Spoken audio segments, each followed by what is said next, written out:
Ada 6 kesalahan yang sering dilakukan oleh sopir pemula, bahkan sopir yang sudah mahir. Nah, kalau kalian lakukan seperti ini bisa merusak mesin mobil kalian dan bisa membuat mesin mobil kalian menjadi kasar dan tidak awet. Kesalahan yang pertama, di saat mobil sedang jalan langsam, kaki menempel terus pada pedal kopling. Nah, ini pedal kopling itu yang sebelah kiri sendiri. Ketika mobil jalan langsam, kakinya itu tidak sadar kalau kakinya di atas kopling. Nah, ini sebenarnya kalian sedang menginjak pedal kopling dalam posisi yang sangat sedikit. Nah, ini bisa berdampak pada kopling kalian mudah cepat aus. Mending saat perjalanan kaki kalian jangan di atas pedal kopling ya. Usahakan di bawahnya seperti ini.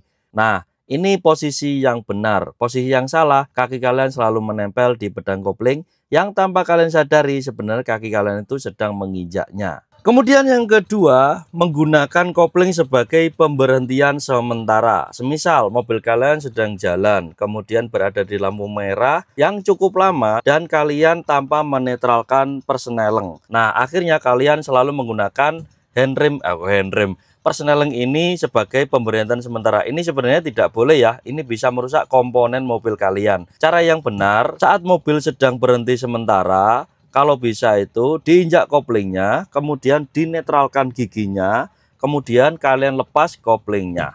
Nah, seperti ini. Boleh memakai handrem atau boleh memakai rem kaki seperti ini untuk pemberhentian sementara.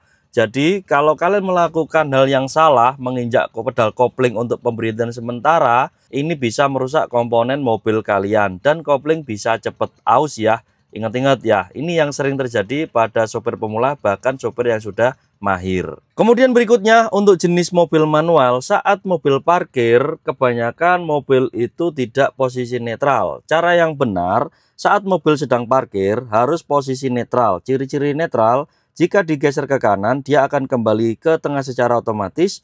Jika digeser ke kiri, dia akan kembali ke tengah secara otomatis. Jangan sampai saat mobil parkir, gigi dimasukkan ke angka 1.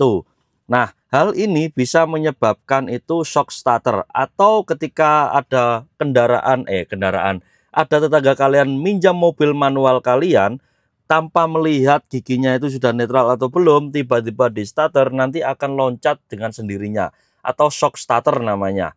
Nah, ini bisa membahayakan pengemudi atau membuat kecelakaan ringan atau berat pada pengendara atau sopir pemula. Untuk menghindari kecelakaan tersebut terjadi, pastikan saat mobil parkir harus kondisi netral seperti ini dan handrem harus kondisi terpasang. Nah, seperti ini. Ini harus kondisi terpasang atau cara bateknya seperti ini. Batek, nariknya seperti ini. Ditekan, tarik, lepas. Nah, gini. Jadi ini cara yang aman supaya tidak terjadi shock starter saat kalian berkendara. Entah itu dalam posisi tergesa-gesa, atau sopirnya itu nggak tahu, atau sopirnya kurang teliti saat mau nyetater mobil. Intinya, kondisi parkir harus kondisi netral, handrem harus terpasang. Kemudian berikutnya, kesalahan pada pengendara mobil manual itu memasukkan langsung ke gigi 2 atau ke gigi langsung ke 4. Jadi 2 langsung ke 4. Hal ini bisa merusak komponen mobil ya.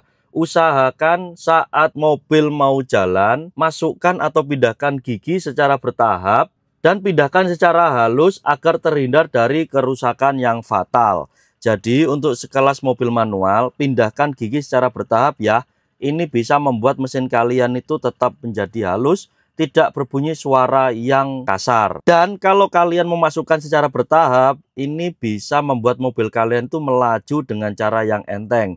Kebanyakan kalau masuk ke mobil atau ke gigi 2, membuat beban mobil itu bertambah berat atau terasa berat gitu loh, kalau nggak dimasukkan secara bertahap. Nah, intinya lakukan secara bertahap untuk memasukkan gigi pada mobil dan pindahkan secara halus ya teman-teman, buat kalian mempunyai mobil manual. Kesalahan berikutnya yaitu memakai gigi tinggi tapi RPM sedang rendah. Nah, kalau RPM-nya itu rendah sedangkan kalian menggunakan gigi yang tinggi atau gigi banyak, semisal kalian menggunakan gigi 4, sedangkan laju kendaraan itu 20 km per jam dan RPM-nya rendah, ini berpotensi mobil kalian akan mati. dan mesin kalian itu akan menjadi kasar. Lakukan secara bertahap dan lakukan secara normalnya ya. Kalau gigi 2 ya masukkan ke kilometer 20 km.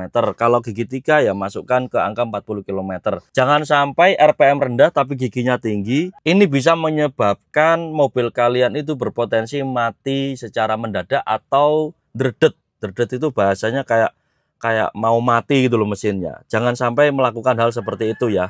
Kemudian yang terakhir, memasukkan gigi R mundur saat mobil sedang maju. Pastikan saat mobil kalian ingin melaju mundur, pastikan mobil kalian itu benar-benar berhenti ya, baru kalian pindahkan ke gigi R atau mundur. Nah, kalau kalian melakukan yang benar, ini pasti mobil kalian akan tetap halus mesinnya, tidak mudah cepat rusak. Dan transmisi mobil kalian, perbedaan gear itu akan tetap terawat dengan benar dan rapi dan tidak mudah rusak. Jadi kalau kalian ingin membuat mobil kalian itu mundur atau atret, pastikan benar-benar mobilnya itu berhenti ya.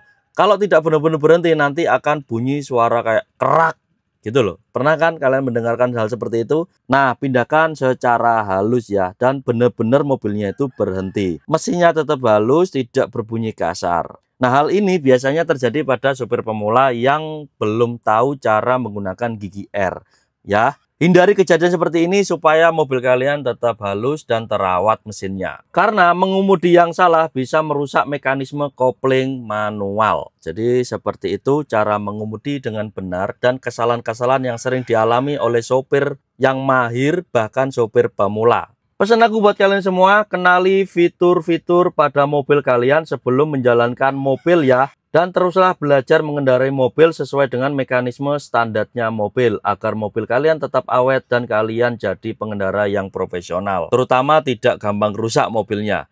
Jadi kesalahan itu yang sering terjadi pada sopir bahkan sopir pemula. Semoga kesalahan ini bisa kalian hindari dan kalian perbaiki gaya mengemudi mobil kalian atau saat berkendara.